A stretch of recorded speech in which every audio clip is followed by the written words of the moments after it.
செய்தி 1. ஆஸ்திரேலியாகாரன் யாரையும் புகழ மாட்டான். மைக்கேல் கிளார்க் என்ன சொல்லி இருக்கார் என்றால், இப்போது இந்திய அணியின் மீது அழுத்தம் உள்ளது, பார்ப்பது மிகவும் சிறப்பாக இருக்கும்.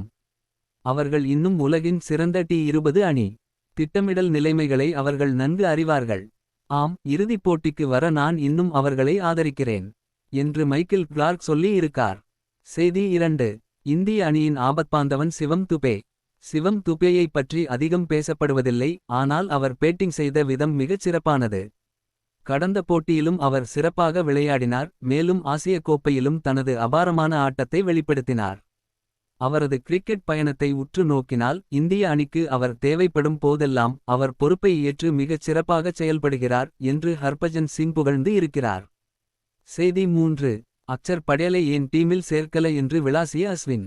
அக்சர் படேல் மாதிரி ஒரு all rounder, 24 carat gold investment மாதிரி. ஜடேஜாவோ அல்லது அக்சர் மாதிரி பிளேயர்கள் இருக்கும்போது அவர்களை பெஞ்சில் வைத்திருப்பது எவ்வளவு சரி.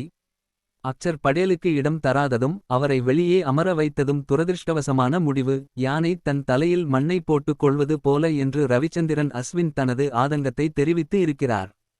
செய்தி 4. சஞ்சு சாம்சனை டீமில் எடுங்க என்று தொடர்ந்து ஆதரவு தெரிவித்து வருகிறார் பத்ரிநாத்.